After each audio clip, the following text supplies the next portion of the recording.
और carboxylic acid के रासायनिक गुणों में अगर बात करें तो अगले रासायनिक गुण पर चलते हैं। लिखा है SOCl2 से क्रिया। आपसे ऐसा भी कह सकता है कि आप कार्बोक्सिलिक एसिड की SOCl2 सल्फ्यूरिल क्लोराइड से अभिक्रिया करवाइए, या इसी अभिक्रिया को आपसे बोलता है डार्जेन प्रक्रम। और ये तो आप बहुत पहले से जानते हैं कि जो अभिक्रियाएं नाम पर बेस्ड आती हैं उन अभिक्रियाओं की तैयारी भी बहुत अच्छे ढंग से की जाती है, क्योंकि नाम पर बेस्ड जो रासायनिक अभिक्रियाएं होती हैं ये पूछी बहुत अधिक जाती हैं। तो इसको ध्यान रखिएगा कि नाम पर बेस्ड जो रासायनिक अभिक्रियाएं हैं ये अपने आप में बहुत ही अधिक इंपॉर्टेंट रहती है और इनको तैयार भी रखना है। अच्छा, डार्जेन प्रोसेस में से एक अभिक्रिया को सबसे पहले देखो समझते हैं। सबसे पहले नॉर्मली कोई भी एक कार्बोक्सिलिक एसिड ले लीजिए। तो मैंने RCOOH पहली बार में ले रखा है और अभिक्रिया इसकी करवानी है SOCl2 से। बेटा अगर SOCl2 से अभिक्रिया करवाओगे, देखो अभिक्रिया होगी और अभिक्रिया के दौरान ये दो बॉन्ड ब्रेक हो जाएंगे और बॉन्ड ब्रेक होंगे। देखो Cl कितने हैं? 2। तो एक बिल्कुल राइट पे, दूसरा Cl बिल्कुल लेफ्ट पे, और बीच में बचता कौन है? SO। तो SO बीच वाले भाग पर। अगर आपको ये वाली स्थिति समझ में ना आए, परेशान हो ना, एक प्रकार से और मैं ये अभिक्रिया करवा सकता हूँ, उसको भी देख लेंगे। अच्छा, अभिक्रिया करवाओगे, सबसे लास्ट में क्या बना? तो मैं यहाँ लिख के देता हूँ HCl। हालांकि आप इस पदार्थ को नहीं लिखते हुए छोड़ भी सकते हैं। अच्छा, बीच में क्या पदार्थ बनकर तैयार होगा? SO2। और सबसे पहले COCl। थोड़ा सा याद रखिएगा, इस प्रकार के कंपाउंड को एल्केनोइल क्लोराइड कहते हैं। अब कहोगे सर एल्केनोइल क्लोराइड का अर्थ क्या है? बेटा कार्बन 1 हुआ तो मेथेनॉइल क्लोराइड, कार्बन 2 हुआ तो एथेनॉइल क्लोराइड, और कार्बन 3 हुआ तो प्रोपेनॉइल क्लोराइड। तो नामों को ऐसे पढ़ते रहना है। मैं क्या कह रहा था कि इस अभिक्रिया को मैं एक और प्रकार से समझा सकता हूं, तो देखो वैसे भी लिखते हैं। यहां से अभिक्रिया में से देखो यहां से कराते हैं कि फॉर्मिक एसिड से करवा दें अभिक्रिया। तो बेटा फॉर्मिक एसिड से करवाओगे किसकी अभिक्रिया? SOCl2 की। SOCl2 का एक फॉर्मूला ऐसे भी लिखा जा सकता है। देखो SOCl2 का जो संरचना सूत्र होता है वो कुछ ऐसा होता है, S double bond O single bond Cl single bond Cl। ये फॉर्मूला भी SOCl2 का स्ट्रक्चर फॉर्मूला तो ऐसा ही होता है। अब होगी अभिक्रिया, तो देखो बॉन्ड अगर टूटेगा इस प्रकार से टूट जाएगा बॉन्ड, तो क्या कहते हो सबसे लास्ट में क्या बनकर तैयार हो रहा है? HCl। इसके बाद आपके पास बीच में क्या बनकर तैयार होता है? SO2। और फिर इसके पहले आपके पास क्या बनता है? HCOCl। HCOCl इसको मेथेनॉइल क्लोराइड भी कह सकते हैं। क्यों कह सकते हैं? कार्बन बेटा कितना है? 1। तो कार्बन 1 को मेथ कहते हैं। अगर इस बेसिस पे नाम पढ़ेंगे तो मेथेनॉइल क्लोराइड, या इसका एक और नाम है फॉर्मिल क्लोराइड। फॉर्मिल क्लोराइड, तो मैं उस नाम को लिखता हूं। अच्छा, जो भी अभिक्रिया आपको, मैं क्या सोचता हूं, फॉर्मिक एसिड में आती हो, आपको एसिटिक एसिड में भी वो अभिक्रिया आनी चाहिए, और आपको वही अभिक्रिया बेंजोइक एसिड पे भी आनी चाहिए। 3 प्रकार के एसिड में तो आपको एक अभिक्रिया आनी ही चाहिए। बाकी चौथे प्रकार के एसिड में ना डिमांड रहती है अपने यहाँ, और ना हम लोग उसको लिख करके देते हैं। तो 3 प्रकार के एसिड पर तो ये रिएक्शन बिल्कुल आनी चाहिए। जैसे मैं क्या करता हूँ कि अब एक बार अभिक्रिया को लिखते हैं बेंजोइक एसिड पर, फॉर्मूला C6H5COOH। रिएक्शन होगी SOCl2 से, और आप जानते हो SOCl2 का फॉर्मूला कैसे लिखते हैं? S double bond O single bond Cl single bond Cl। Bond break होगा तो HCl बनकर तैयार होगा, HCl प्लस बीच वाले भाग पर आप देखोगे SO2, और सबसे पहले वाले भाग पर देखोगे C6H5COCl, C6H5COCl।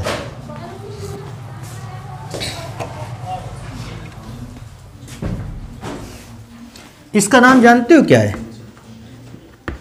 बेंजोइल। और बेटा क्लोरीन लगा होने की वजह से क्लोराइड। तो ये बेंजोइल क्लोराइड दिख रहा है ना। मैं क्या सोचता हूं ना, मैं लिख रहा हूं एसिटिक एसिड पर इस अभिक्रिया को हम नहीं लिख रहे, लेकिन आपको एसिटिक एसिड पर भी इस अभिक्रिया को तैयार करके रखना है। तो क्या कर पाओगे ना एसिटिक एसिड वाला CH, तो अगर आप चाहें तो उसके लिए अभी के लिए जगह छोड़ सकते हैं और या आप उस अभिक्रिया को कंप्लीट भी कर सकते हैं। तो एसिटिक एसिड वाली आप अभिक्रिया लिख सकते हो, तैयार रखना इस अभिक्रिया को। नेक्स्ट नंबर पे चलते हैं। आता है एक और भी अभिक्रिया, कहता है स्मिट अभिक्रिया, क्योंकि नाम से अभिक्रिया ये भी फेमस है, इसको भी बहुत अधिक पूछा जाता है। स्मिट अभिक्रिया। और स्मिट अभिक्रिया में मैं आपको एक ही अभिक्रिया लिखाऊंगा जो सबसे ज्यादा पूछी जाने वाली में है और यही अपने कोर्स में दिखाई भी देती है। तो क्या करना है स्मिट अभिक्रिया में, आपके पास सबसे पहले तो एसिड रहना है। तो मैं एसिड ले लेता हूं CH3COOH और उसकी अभिक्रिया करवाते हैं हाइड्रोजोइक एसिड से। देखो ये नाम शायद बहुत कम मिलता है देखने को, तो नाम इसका और फॉर्मूला याद रख लेना, हाइड्रोजोइक एसिड N3H, और इसकी अभिक्रिया होगी H2SO4 की प्रेजेंस में। कुछ लोग इसको ट्रिपल ए रिएक्शन भी कहते हैं। ट्रिपल ए जानते हो क्यों? एसिड, एसिड और एसिड। पहली ऐसी अभिक्रिया जिसमें से तीन पदार्थ आपको दिख रहे हो, तीनों पदार्थ एसिड हैं। Acid acid acid, A triple A reaction, जिसको हम कौन सी अभिक्रिया कहते हैं? स्मिट अभिक्रिया भी कहते हैं। और स्मिट अभिक्रिया होगी तो देखो होता क्या है, सबसे पहले तो यहां से N2 अलग, यहां लिख देते हैं N2 अलग हो गया। अच्छा फिर यहां से क्या अलग हो गया? CO2, तो यहां से CO2 अलग हो गया। मैं क्या देखता हूं, मेरे पास जो भी बचता है उसको लिख लेते हैं, CH3 2H, और अगर ध्यान से देखोगे तो एक N यहां बचा होगा क्योंकि N2 तो अलग हुआ था। तो आपके पास बचा है CH3NH2। लेकिन ध्यान देने वाली बात है, इसको याद रखना, हाइड्रोजोइक एसिड केवल उन्हीं पदार्थों से अभिक्रिया करता है, या स्मिट अभिक्रिया केवल उन्हीं पदार्थों पर दिखाई जा सकती है, उन्हीं कार्बोक्सिलिक एसिड पर दिखाई जा सकती है जिसके पास अल्फा हाइड्रोजन है। अल्फा हाइड्रोजन जानते हो? COOH के बाद वाले कार्बन से जुड़े हुए हाइड्रोजन, इनको कहते हैं अल्फा हाइड्रोजन। पूछता है फॉर्मिक एसिड क्या स्मिट अभिक्रिया कर सकता है? बोलोगे नहीं। पूछता है क्यों? क्योंकि इसमें अल्फा हाइड्रोजन नहीं होता है। तो ये वाली बात यहां देखो, मैं एक्सप्लेन करके लिखता हूं। स्मिट अभिक्रिया केवल उन्हीं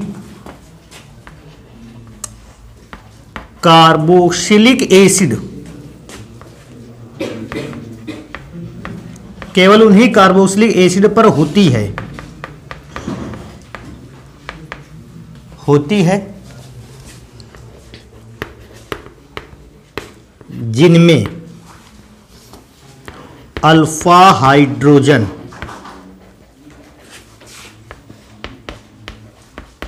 प्रेजेंट होता है।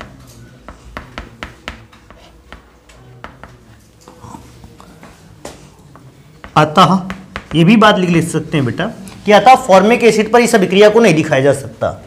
अतः फॉर्मिक एसिड पर इस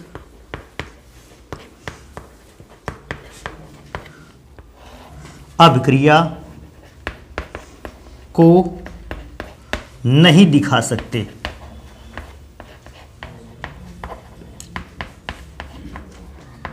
या कभी कभी ऐसा भी क्वेश्चन आता है फॉर्मिक एसिड पर स्मिट अभिक्रिया क्यों नहीं हो सकती? आप तुरंत बताओगे क्योंकि फॉर्मिक एसिड के पास अल्फा हाइड्रोजन नहीं है, इसलिए फॉर्मिक एसिड स्मिट अभिक्रिया को तो कंप्लीट कर ही नहीं सकता है।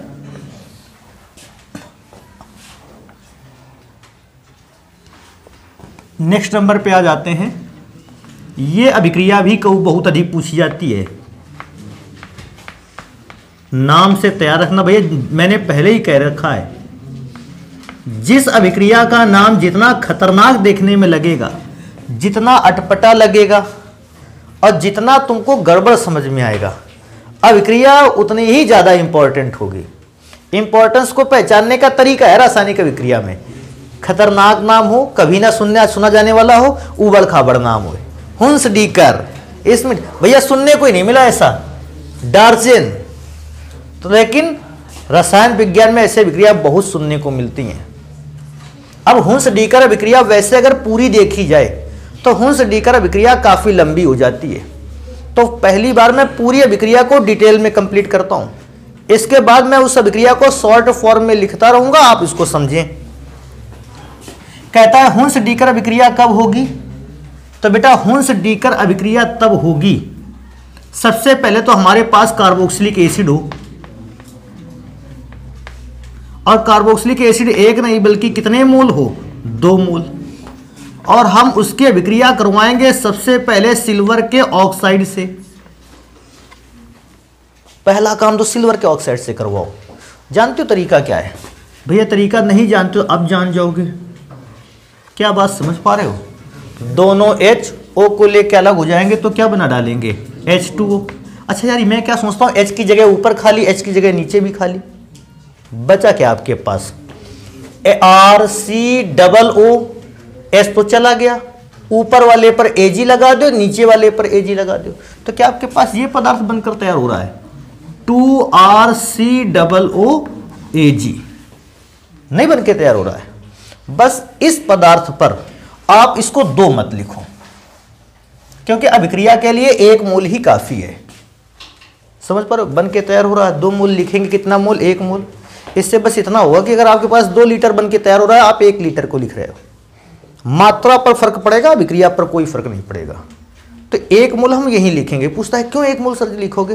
भैया अभिक्रिया यहीं की डिमांड है कि 1 मोल से ही अभिक्रिया निपट जाएगी। 2 मोल कहोगे तो लिख लेंगे, नहीं जरूरत कुछ भी नहीं है बेटा, अभिक्रिया से आपको मतलब है वो देखिए आप। इस पर अभिक्रिया आपको करवानी है Br2 से। अब बेटा आगे तो अभिक्रिया में जो पदार्थ बनेगा लिख नहीं पाएंगे, तो लिखेंगे नीचे उसको। देखो होता क्या है, सबसे पहले पदार्थ को 2 भागों में तोड़ेंगे। 2 Br है तो एक सबसे राइट में और एक सबसे लेफ्ट में। जानते हो क्या क्या बन रहा है आपके पास? RBr। दूसरा पदार्थ जानते हो क्या बन रहा है? CO2। और तीसरा पदार्थ AgBr। आप ये जब अभिक्रिया लिख कर आते हो, इस अभिक्रिया को कहा जाता है हुंस डीकर। अच्छा कुछ किताबों में हुंस डीकर अभिक्रिया को यहां से नहीं स्टार्ट किया गया, यहां से बस केवल ये स्टेप दिखा दिया गया है, लास्ट वाला। तो आप इस बात को लेकर हैरान ना हो कि भैया ये अभिक्रिया हुंस डीकर में सर जी तो एसिड से चालू किया था, इसमें तो एसिड के साल्ट से रिएक्शन करवाई गई। भैया वहां से भी लिखी जाती है, क्योंकि हम कार्बोक्सिलिक एसिड के रासायनिक गुण पर रहे हैं, इसलिए मैंने अभिक्रिया को एसिड से स्टार्ट किया है। तो आप अभिक्रिया को इतना लंबा करके लिख करके आओगे तो भी नंबर वही है, आप यहां से भी अभिक्रिया करोगे तो भी नंबर वही है। मैं क्या सोचता हूं, आप पूरा याद रखें, जरूरत पड़ने पर पूरी अभिक्रिया लिख करके आए, ज्यादा बेटर रहता है। नेक्स्ट नंबर पे यही अभिक्रिया चलेगी, लेकिन इस बार जानते हो अभिक्रिया में मैं थोड़ा सा चेंज करूंगा। मैंने RCOOH की जगह पर मैंने ले रखा है इस बार CH3COOH। तो मुझे क्या करना चाहिए? CH3COOH के कितने मोल ले लेने चाहिए? 2 मोल। और इसकी अभिक्रिया सबसे पहले किससे होनी चाहिए? Ag2। तो भैया दोनों HO से अभिक्रिया कर लेंगे तो बना ले डालेंगे H2O। अच्छा मेरे पास 2 Ag है, दोनों ऊपर और नीचे लगा दोगे तो बनकर तो तैयार होगा 2 मोल CH3COOAg। लेकिन अभिक्रिया 1 ही मोल से हो जाएगी, तो भैया 2 मोल जबरदस्ती दिखाने के क्या फायदे हैं? इसकी अभिक्रिया होनी है Br2 से। अभिक्रिया कैसे होगी? पदार्थ 2 भागों में तोड़ा जाएगा, एक ब्रोमीन Ag को मिलेगा, दूसरा CH3 को मिलेगा। तो बनेगा सबसे पहला पदार्थ CH3Br, फिर बीच वाले भाग पर CO2 और लास्ट वाले भाग पर AgBr। नाम किसी का भी पता करना हो पता कर लेना, मेथिल ब्रोमाइड। इसका नाम चाहिए ना, देखो सिल्वर और एसिटिक अम्ल के फॉर्मूले पे लिखा है तो एसीटेट, मैं लिखे देता हूं इस पर, इसका नाम है सिल्वर एसीटेट। तो सिल्वर एसिटेट, तो हुंस डीकर अभिक्रिया को आप इस प्रकार से कर पाओगे। अभी मैं क्या सोचता हूं बेटा, अभिक्रिया में तो अगर मैं, अच्छा एक काम कर लेना तुम लोग, देखो ये होमवर्क है तुम्हारा फिर से एक, कि जैसे मैंने CH3C इस पर अभिक्रिया दिखाई है, आपको ये अभिक्रिया इस पर करके लानी है, बेंजोइक एसिड पर। कर पाओगे ना? तो इसको करके लाना अपना, और जगह भी इतनी नहीं बचती इसके बाद कि हम कुछ चीज यहां लिखें, तो इसको जल्दी से नोट करो और फिर दूसरी अभिक्रियाओं को देख लेते हैं। नोट हो गया ना? देखो बेटा अगली हेडिंग पर चलते हैं, कोल्बे विद्युत अपघटन। और कोल्बे विद्युत अपघटन थोड़ा सा अभिक्रिया बड़ी है, उसको ध्यान दो। वैसे भी जो अभिक्रियाएं मिलने वाली हैं, नाम वाली जो अभिक्रियां होती हैं थोड़ी सी खतरनाक ही होती हैं, लेकिन कोल्बे स्मिट अभिक्रिया उसमें से भी थोड़ी सी बड़ी। परेशान मत होना, उसके साइज पर मत जाना, अभिक्रिया सरल लगेगी। कोल्बे विद्युत अपघटन, आपको सबसे पहले एक एसिड ले लेना। तो मैंने एसिड जो ले रखा है उसका नाम है CH3COOH, और इस पर हमको मिलाना है क्षार। अच्छा, क्षार मिलाने से जानते हो क्या है? अम्ल और क्षार के बीच की अभिक्रिया होगी, और आप इस अभिक्रिया को पहले भी पढ़ चुके हैं कि जब अम्ल क्षार से अभिक्रिया करता है दो चीजें बनती हैं, जल और लवण। तो जल तो कैसे बनेगा? HOH के साथ अभिक्रिया कर लेगा तो बना लेगा जल। और मैं क्या सोचता हूं, मेरे पास जो बचता है वो है लवण, CH3COONA। अगर पूरी तरह से देखें तो यह सोडियम एसीटेट का जलीय विलयन। आपको यहां सोडियम एसीटेट सॉलिड फेज में नहीं मिलेगा, बल्कि पानी में घुला हुआ मिलेगा। उस पानी पर आप प्रवाहित करोगे विद्युत धारा को, या उस घोल पर आप प्रवाहित करोगे विद्युत धारा को। तो देखो विद्युत धारा को प्रवाहित करने पर सोडियम एसीटेट में चेंज क्या आएगा? सबसे पहले तो सोडियम एसीटेट जैसे ही पानी पर घुलेगा वो अपने आयनों में टूट जाएगा। अगर आयनों में टूटेगा, देखो कैसे टूटेगा, CH3COO- और Na+। फिर मैं देखूंगा अगर मैं इस पर विद्युत धारा को प्रवाहित करता हूं तो विद्युत धारा का प्रवाह दो इलेक्ट्रोडों की सहायता से होता है, एनोड और कैथोड। क्या किसी को याद है एनोड बैटरी का कौन सा सिरा होता है? पॉजिटिव। और कैथोड? तो पहला देखेंगे कैथोड पर कि बैटरी के निगेटिव सिरे कैथोड पर क्या अभिक्रिया होगी। तो इससे बच्चा पहले भी पहचान सकता है कि अगर कैथोड निगेटिव सिरा है तो वो एसीटेट आयन को तो अपनी ओर आकर्षित ही नहीं करेगा, क्योंकि इस पर भी निगेटिव चार्ज है। किसको आकर्षित करेगा? सोडियम। सोडियम पॉजिटिव आयन को आकर्षित करेगा, क्योंकि कैथोड निगेटिव होता है। इसका अर्थ है कैथोड पर इलेक्ट्रॉनों की होती है अधिकता, उनमें से वो एक इलेक्ट्रॉन किसको दे देगा? सोडियम को। तो सोडियम के इलेक्ट्रॉनों की कमी हो जाएगी पूरी, और सोडियम बन जाएगा सॉलिड। ध्यान रखना इस बात को, कैथोड निगेटिव है, उसके पास बहुत सारे इलेक्ट्रॉन हैं, वो इलेक्ट्रॉनों के थ्रू अमीर है। जैसे सोडियम पॉजिटिव चार्ज आएगा वो उसके इलेक्ट्रॉन खिला देगा, कहेगा भैया तुम्हारे पास इलेक्ट्रॉन कमी है, ये लो हमसे, अपने इलेक्ट्रॉनों की कमी पूरी करो। लेकिन अभिक्रिया के इस भाग से कोई मतलब नहीं हमारा, लिख के भी नहीं आओगे, नहीं लिख कर आओगे, मतलब कोई नहीं है, लेकिन लिख कर इस भाग को भी आओगे। अब आती है बात की सर, कैथोड पर तो आपने बता दिया, समझ गए। एनोड पर क्या होगा? तो बेटा सबसे पहली बात तो तुम ये याद रखो, एनोड किसी बैटरी का पॉजिटिव टर्मिनल होता है, और पॉजिटिव टर्मिनल पर पाई जाती है इलेक्ट्रॉनों की कमी। तो पॉजिटिव टर्मिनल निगेटिव चार्ज वाले आयन को अपनी ओर आकर्षित करेगा। जानते हो निगेटिव चार्ज वाले इलेक्ट्रॉन को आयन को अपनी ओर आकर्षित करते हुए ये एनोड इसके निगेटिव चार्ज इलेक्ट्रॉन को इससे छीन लेगा। तो इलेक्ट्रॉन इससे हो गया अलग, तो देखो बनेगा क्या? CH3COO, और इससे इलेक्ट्रॉन को निकाल लिया उसने बाहर। लेकिन जानते हो जो ऐसा कंपाउंड होता है, इस फेस पर लिखा हुआ कंपाउंड, इस रूप में लिखा हुआ कंपाउंड बहुत ही अस्थायी है, अर्थात इस लैंग्वेज पर या इस रूप में ये बिल्कुल भी टिकाऊ नहीं है। और क्योंकि इस रूप में ये बिल्कुल टिकाऊ नहीं है, हम इसको मुक्त मूलक भी कह सकते हैं। मुक्त मूलक बहुत ही ज्यादा क्रियाशील रूप में। तो ये क्रियाशील रूप में करेगा क्या? क्रियाशील रूप में बस एक काम करेगा कि ये दो भागों में टूट जाएगा। कहेगा कौन कौन से दो भागों में टूट जाएगा? CH3 plus CO2। अब इसमें से भी जरा थोड़ा सा ध्यान देने वाली बात है, अभी तक ये पूरा का पूरा भाग स्थायी नहीं था, दो भागों में टूटा, ये भाग तो स्थायी हो गया, लेकिन अब इसका भाग का स्थायित्व तो खत्म हो गया। तो ये डॉट इस बात को रिप्रेजेंट करता है कि ये वाला पदार्थ स्थायी नहीं है। तो जब ये पदार्थ स्थायी नहीं, तो ये करेगा क्या?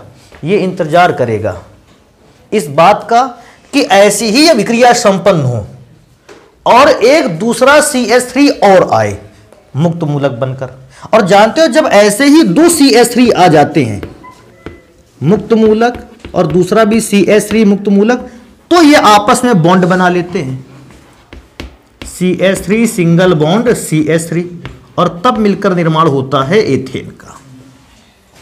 अब ये टिकाऊ है, इसके पास भी मुक्त मूलक का मतलब ये टिकाऊ नहीं था, ये भी टिकाऊ नहीं था, लेकिन जब इन्होंने दोनों ने बॉन्ड बना लिया आपस में, फिर टिकाऊ हो गया। तो ये अभिक्रिया तैयार करके रखनी है। हालांकि आपके कोर्स में जब भी ये अभिक्रिया पूछी जाएगी, आपको एसिटिक एसिड पर ही ये रिएक्शन पूछी जाएगी, आपको फॉर्मिक एसिड पर ऐसा रिएक्शन देखने को नहीं मिलेगा और पूछा भी नहीं जाएगा। इसलिए मैंने बहुत सारे एसिड पर इस रिएक्शन को नहीं कराया है, केवल एक एसिड पर मैंने इस रिएक्शन को करवाया है, और वो रिएक्शन आपको ये तैयार रखनी है मुक्त मूलक वाली। ये डॉट का मतलब जानते हो, अस्थायी पदार्थ की पहचान करता है, और उस अस्थायी पदार्थ को हम क्या कह सकते हैं? मुक्त मूलक। इसको कह सकते हो एसीटेट मुक्त मूलक, इसको कह सकते हो मेथिल मुक्त मूलक या मिथाइल मुक्त मूलक। तो इस प्रकार से इनके नाम को आप दे सकते हैं, लेकिन ध्यान रखिएगा CH3 जब बनकर तैयार होगा मुक्त मूलक, तो ये इंतजार करेगा कि एक और CH3 बने। भाई अभिक्रिया का मतलब होता है CH3 मुक्त मूलक तो बनते ही रहेंगे, हर सेकंड में न जाने कितने मुक्त मूलक बनेंगे। तो दो मुक्त मूलक आपस में जुड़कर अपने आप को एक स्टेबल कंपाउंड में क्या कर देंगे? बदल लेंगे। तो इस प्रकार से यह अभिक्रिया कंप्लीट होगी। तो ठीक है, फिर अभिक्रिया को समझ जाओगे ना। अभी नेक्स्ट नंबर पे चलते हैं, एक और अभिक्रिया को पढ़ते हैं, यहां पढ़ लेते हैं। मैं क्या सोचता हूं, चलो इधर ही पढ़ लेते हैं। विकार्बोक्सिलीकरण, विकार्बोक्सिलीकरण, ये भी अभिक्रिया बहुत पूछी जाती है। भैया कौन सा अभिक्रिया को हम कहें कि नहीं पूछी जाती है? कभी कभी तो मैं ये भी सोचता हूं कि कौन सी अभिक्रिया हम ये कह दें कि अभिक्रिया तो पूछी नहीं जाती है।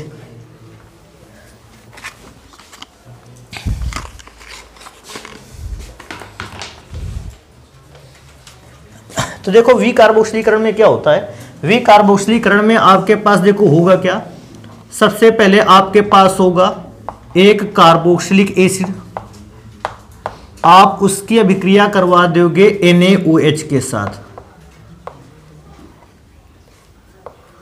लेकिन यह अभिक्रिया जानते हो चूने की उपस्थिति में होगा, कली चूने की प्रेजेंस में।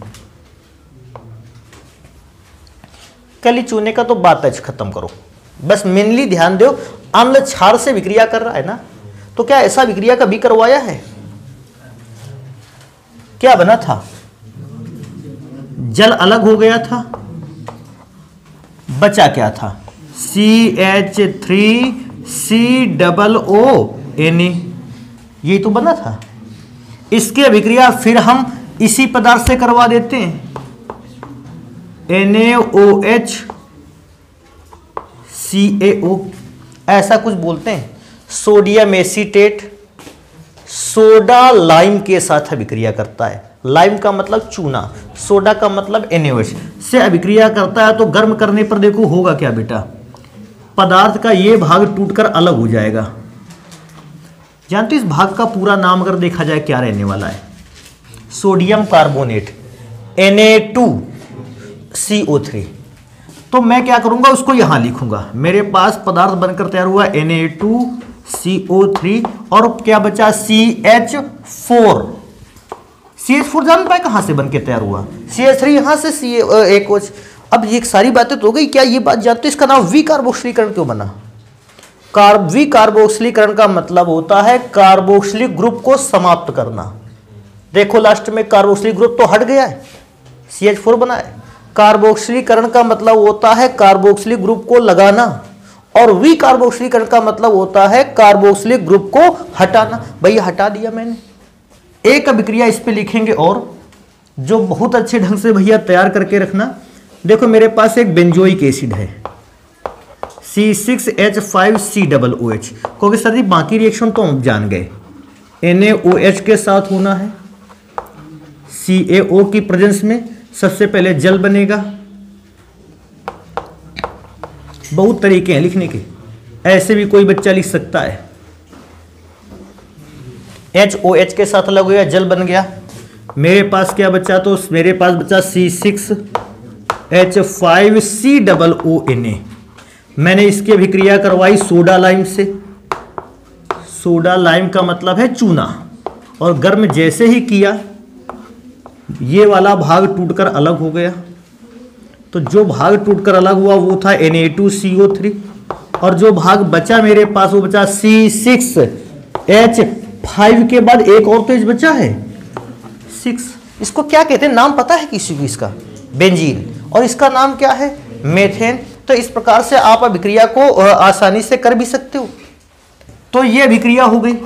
नेक्स्ट नंबर पे आते हैं। अच्छा यार ये बताओ तुम लोग, क्या हम लोगों ने PCl5 से अभिक्रिया लिखी है? लिख गई है क्या? अच्छा,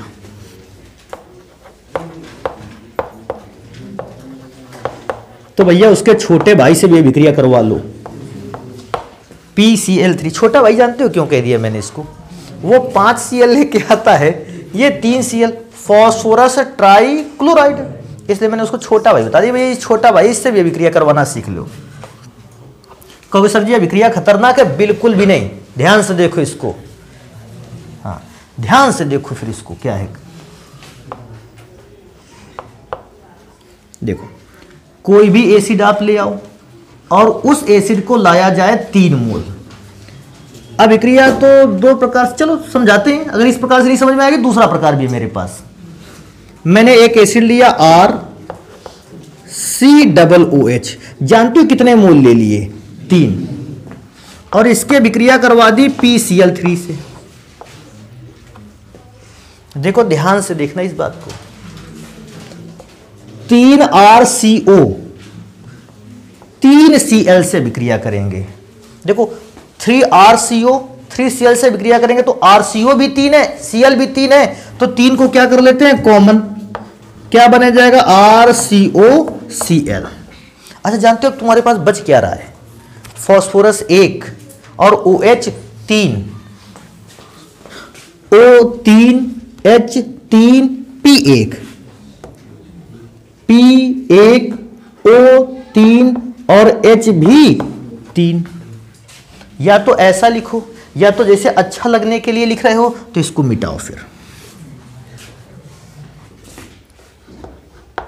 H3PO3, H भी 3 थे और O भी 3 थे, P अकेला था। इसको कहते हैं फॉस्फोरस एसिड। फॉस्फोरस एसिड, इसको ध्यान रखना। कहता सर जी क्या दूसरा भी तरीका था? बेटा बिल्कुल तरीका था। ऐसे अगर समझ में ना आया हो तो वो तरीका हम बताएंगे, और जैसे आ गया हो तो बहुत सारी चीज़ों को एक साथ पढ़ने से कोई फायदा मिलने वाला नहीं।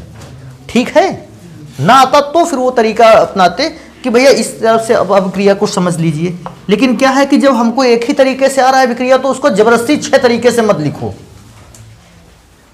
देखो मैंने अब थोड़ा सा चेंज कर रखे हैं, मैंने 3 मोल ले रखे हैं और इस बार मैंने R की जगह पे ले रखा है CH3 और आगे लिखा है COOH और अभिक्रिया होनी है PCl3 के साथ। अब आप सभी समझ गए हो। कभी कभी बच्चा देखो ऐसे भी लिखता है, तुमको अच्छा महसूस होगा। ये बॉन्ड टूटेगा, PCl3 से अभिक्रिया होनी है, P इसको मिलेगा, Cl3 इसको मिलेगा।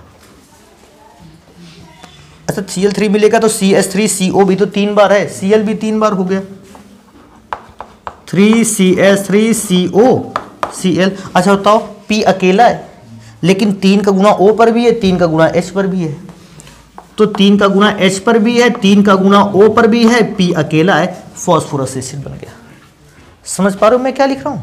नहीं तो वैसा ही समझ लो भैया, मत बनाओ इसको कोई जबरदस्ती थोड़ी। हाँ इस पर एक और अभिक्रिया तुमको आनी चाहिए, ये अभिक्रिया हम छोड़ रहे हैं इधर का। ऐसे देखो क्या है कि हम अभिक्रियाएं बस ये 2 रट के आ पाए हैं, तीसरी अभिक्रिया हमने रटी नहीं है, जब कभी रटेंगे उसको तो फिर हम तुमको पढ़ाएंगे, ठीक है।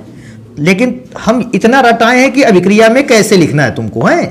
तो C6H5COOH की अभिक्रिया आपको करवानी है PCl3 से। अब हमको जल्दी से बता डालो क्या इसको कंप्लीट करवाना है कि करोगे अपना, कर लोगे ना, परेशानी कोई। अच्छा इसका नाम था कार्बन 2 के कारण एथेनॉल क्लोराइड। अब इसमें बेंजीन वाला C6H5 है ना, तो इसका नाम हो जाएगा बेंजोइल क्लोराइड।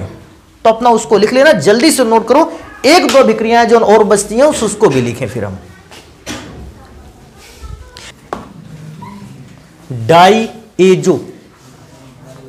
डाईएजो मेथेन से ऐसा कुछ लिखा हुआ है।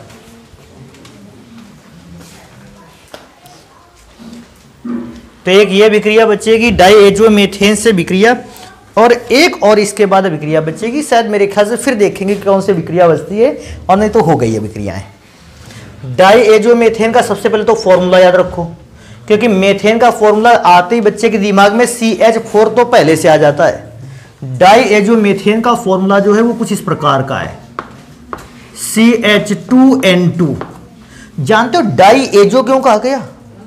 2 बार नाइट्रोजन है, नाइट्रोजन का एक नाम एजोट भी है, तो डाईएजो और किसके फॉर्मूले पर लगाया गया है? कार्बन 1 के फॉर्मूले पर, अर्थात मेथेन पर। तो मेथेन पर लगे हुए 2 नाइट्रोजन को आप डाईएजो मेथेन कहते हैं। और इस पर अगर आपको रिएक्शन को दिखाना होगा तो कराते रिएक्शन। एक कार्बोक्सिलिक एसिड का नॉर्मली फॉर्मूला होता है R सिंगल बॉन्ड COOH, और डाईएजो मेथेन पर मैं आपको बताऊं अभिक्रिया में कुछ भी नहीं है। आप गर्म करोगे, और नॉर्मली आप चीजों को गर्म तब करना चाहते हो जब आप उससे या तो जल अलग करना चाहते हो या कोई गैस। जानते इनको गर्म करोगे, ये नाइट्रोजन गैस बहुत हल्के से पकड़े हुए है, नाइट्रोजन गैस को तुरंत ही अपने अंदर से निकाल देगा। क्या यहां लिख लिया नाइट्रोजन गैस को? अगर यहां अलग कर देगा, देखो बचा क्या, CH2, ये इस H के साथ जुड़ जाएगा, R सिंगल बॉन्ड COOCH3। जानते हो CH3 कहां से बन पाया? CH2 तो इसी के पास था, एक H इसके साथ मिल गया CH3। ऐसे बने हुए पदार्थों को आप ईस्टर बोलते हो, हाँ, या ईस्टर आप नहीं बोलते तो आप इनको ये बोलते हो कृत्रिम, हाँ, सुगंधियां, या आप सेंट भी इस्तेमाल कर सकते हैं शब्द। और इसके बिना तो आजकल का जीवन अधूरा है भैया। आदमी नहाएगा नहीं 4 दिन तक, चल जाएगा, लेकिन सेंट नहीं रखेगा तो काम चलने वाला नहीं। फिर कहेगा ये जो सर्दियों में 1-1 महीने ना नहाने की जो कला होती है, सर्दियों के समय में 1 महीने, 1.5 महीने, 45 दिन, 60 दिन, 75 दिन ना नहाने की जो अद्भुत कला है, इस अद्भुत कला को केवल एक ही चीज बचा पाता है, सेंट। नहीं तो भैया क्या हो कि हफ्ते भर में पोल खुल जाएगी और अचानक फिर नहाना पड़ेगा। ये तो कोई ये ऐसे रासायनिक पदार्थ हैं जो डाईएजो मेथेन बनाता है और आपको महीनों तक नहाने से बचा लेता है। तो ये ऐसा पदार्थ तो मतलब भैया ये थैंकफुल पदार्थ है, इसको धन्यवाद कह देना लास्ट में, जैसे ही हो है। चलो फिलहाल इस पर अगली अभिक्रिया को देखते हैं। अभिक्रिया में देखो मैंने क्या ले रखा, CH3 COOH CH2N2। अभिक्रिया में तो पदार्थ को केवल और केवल गर्म करेंगे, और उस गर्म करने से बेटा N2 तो अलग हो जाएगा। और आप इस बात को अच्छे तरह से जानते हैं, केवल N2 को छोड़कर सारी चीजों को लिख देना है। CH3 COO, और बेटा ये CH2 वहां जुड़ जाएगा तो जानते हो क्या हो जाएगा, CH3। देखो इसका नाम भी कैसे पढ़ते हैं। अब विक्रिया में अगर ऐसे पदार्थ का नाम पढ़ना हो तो पदार्थ को दो भागों में पहले से डिवाइड करके रख लो। मैं बड़ी लाइन नहीं बनाता हूं, थोड़ा सा लाइन समझ में आ रही ना हल्की सी, ठीक है। इस वाले भाग को पहले और इस वाले भाग को बाद में पढ़ो। इस वाले भाग को पढ़ोगे तो पढ़ोगे आप मेथिल या मेथाइल, और जरा ध्यान से देखो ये एसिटिक अम्ल से बना हुआ भाग है क्या, तो इसको आप नाम दे सकते हो एसीटेट। एसिटिक अम्ल से टूटे हुए भाग को एसीटेट कहते हैं। नेक्स्ट नंबर पे एक अभिक्रिया और लिखेंगे, C6H5 COOH पर होने वाली अभिक्रिया को CH2N2 पर गर्म करने पर N2 अलग हो गया, और मेरे पास जो बच रहा मैं उसको वैसे ही जोड़ के लिखे देता हूं।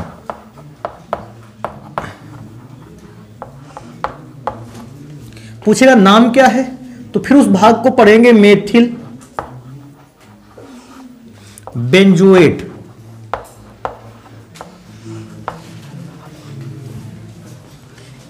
तो ये अभिक्रियाएं कर लोगे ना अपना। एक और अभिक्रिया पे चलते हैं, कहता है मैग्नस ऑक्साइड की उपस्थिति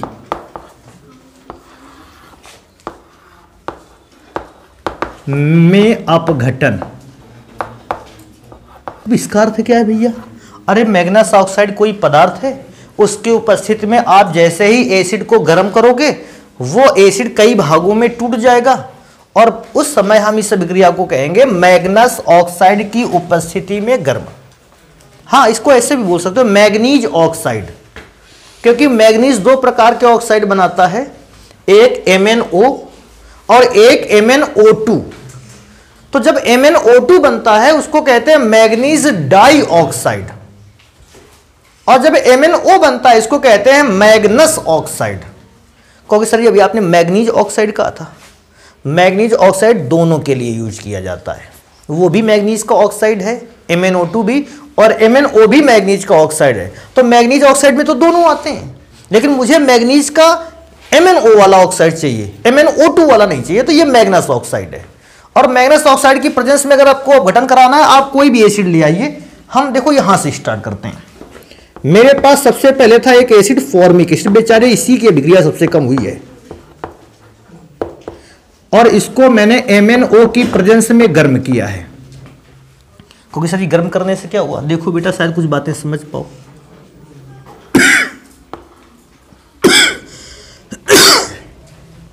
ये वाला भाग टूट कर अलग हुआ। पहले तो बचता क्या है, HCHO।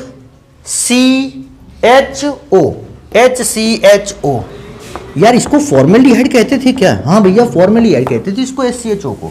अच्छा, जो तुम्हारे पास बनकर तैयार हो रहा है H2CO3, तो तुम्हें पता है क्या H2CO3 लिखना चाहिए हमको, कभी नहीं लिखना चाहिए। H2CO3 को क्या लिखना चाहिए, H2O+।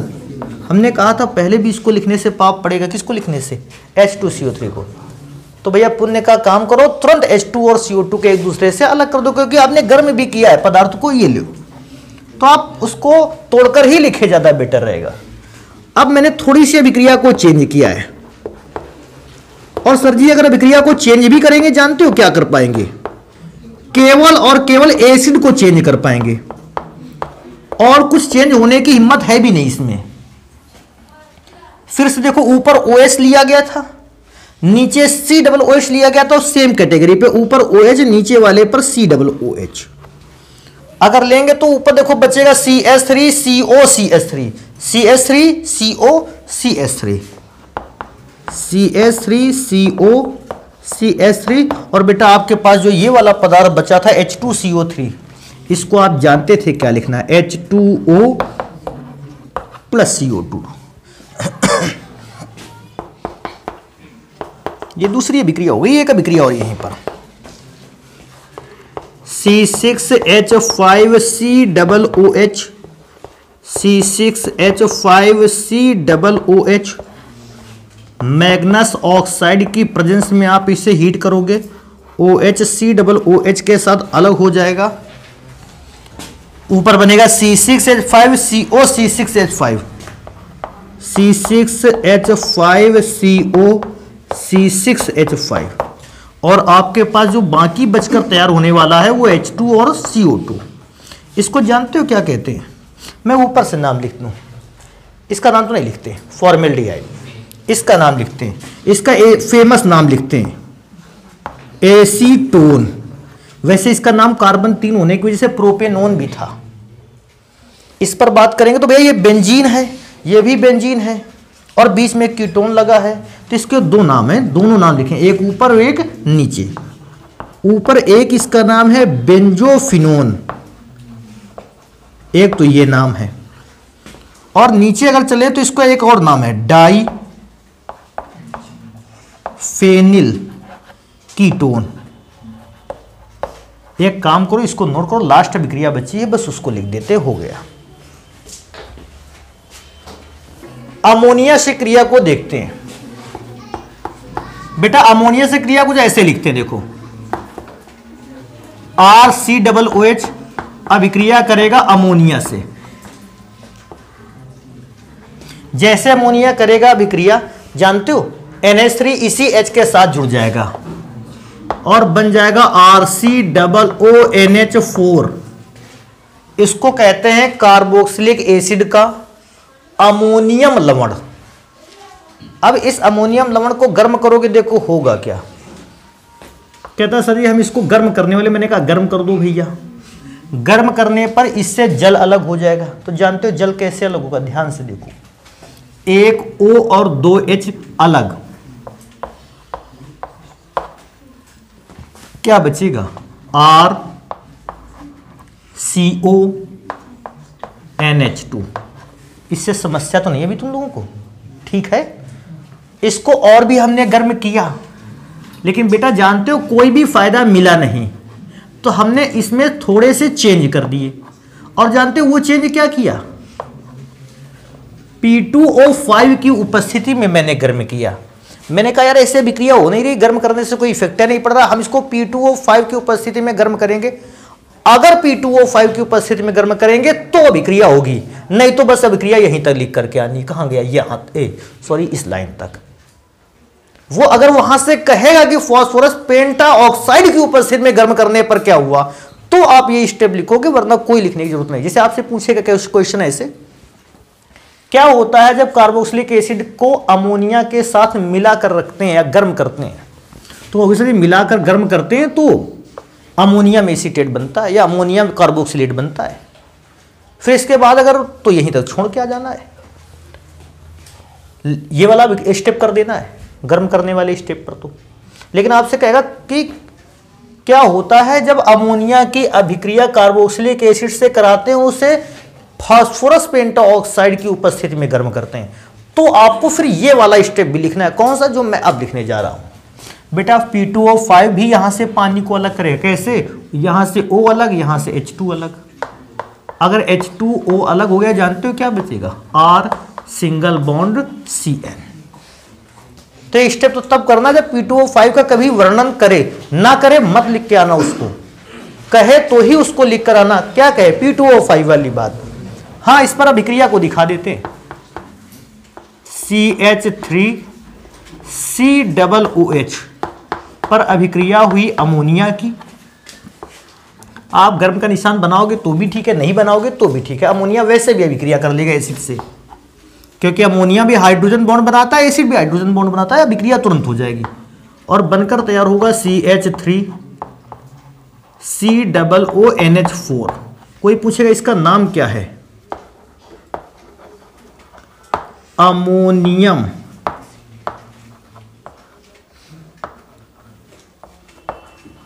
एसीटेट।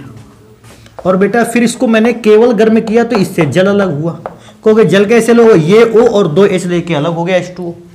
आपके पास जो बनकर तैयार हुआ वो तैयार हुआ CH3CONH2। फिर आपने इसको गर्म किया P2O5 की प्रेजेंस में, तो फिर से जल अलग हुआ। मतलब आप माने ही नहीं गर्म करने से इसको। और फिर जब जल अलग हो गया तो आपके पास बनकर तैयार हुआ CH3CN। देखो इसका नाम क्या है, एसीटामाइड। एसीटामाइड या एसीटामाइड दोनों में से, एसीटामाइड या एसीटामाइड दोनों में से कुछ भी लिख सकता है। और इसको जानते हो क्या कहते हैं, इसको कहते हैं मेथाइल साइनाइड। एक नाम और इसका है, लिखना चाहोगे या तैयार करना चाहोगे, ना तैयार कर लोगे। कार्बन कितने हैं, 2, एथेन। और CN को कहते हैं बेटा नाइट्राइल।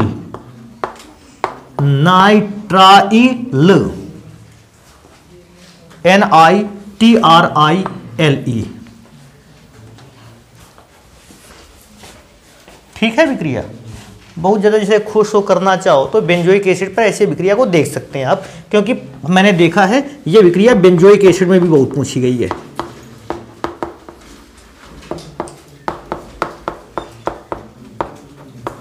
तो अगर आप चाहें तो इस विक्रिया को लास्ट स्टेप तक बेंजीन पर कराकर देख सकते हो। लास्ट में जानते हो क्या बनेगा, C6H5CN।